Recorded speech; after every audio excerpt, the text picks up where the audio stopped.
Assalamualaikum warahmatullahi wabarakatuh. Untuk mata pelajaran ilmu kesehatan masyarakat, kita akan membahas kegiatan pokok puskesmas di 10 keperawatan ya.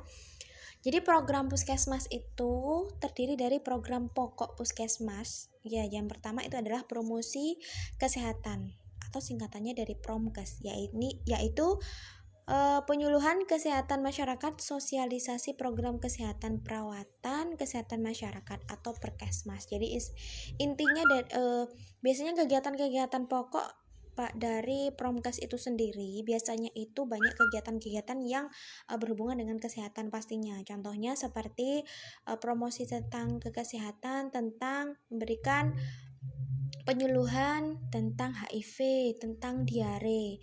Mungkin bisa di tempat posyandu, poswindu, dan juga di balai desa atau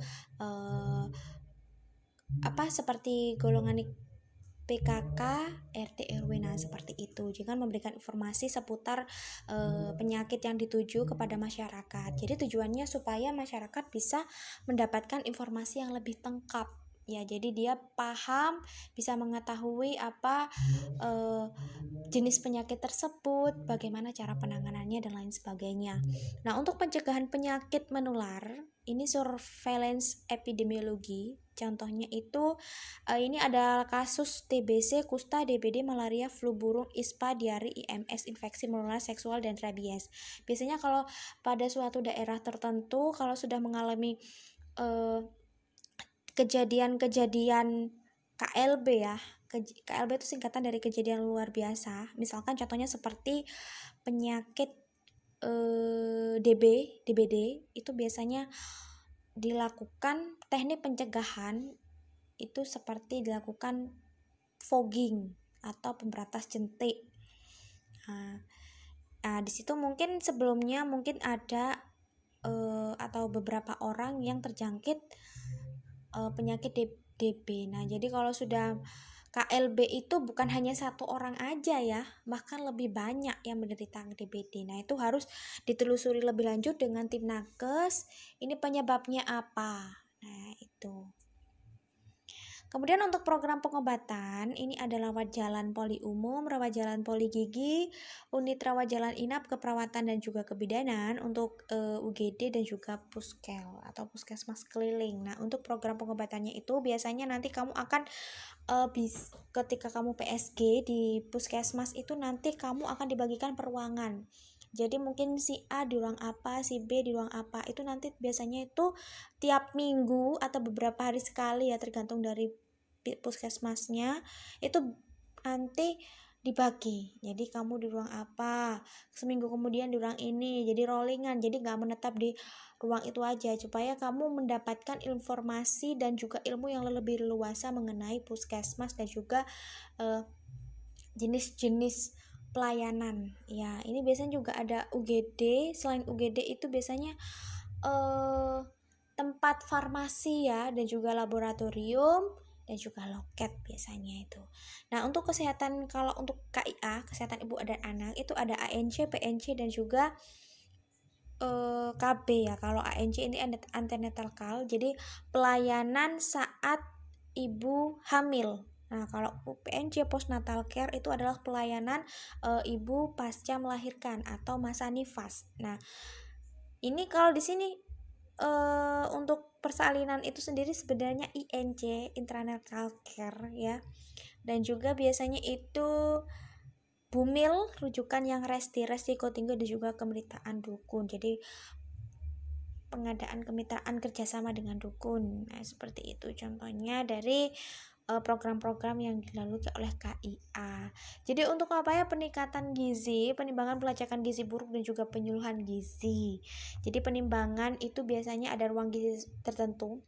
Ya, ini pelayanan gizi ini sebenarnya dilakukan bukan hanya untuk anak kecil saja ya atau balita ya. Jadi orang remaja, dewasa, bahkan untuk lansia juga bisa.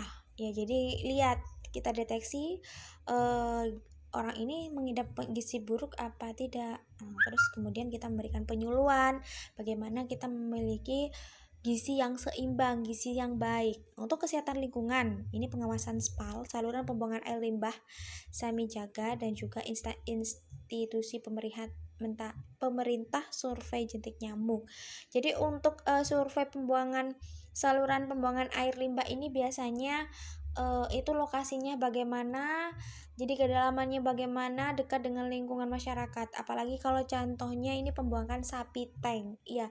Jadi kalau pembuangan sapi tank baru jaraknya itu harus ada standarnya. Jadi harus tidak boleh terlalu dekat ya dengan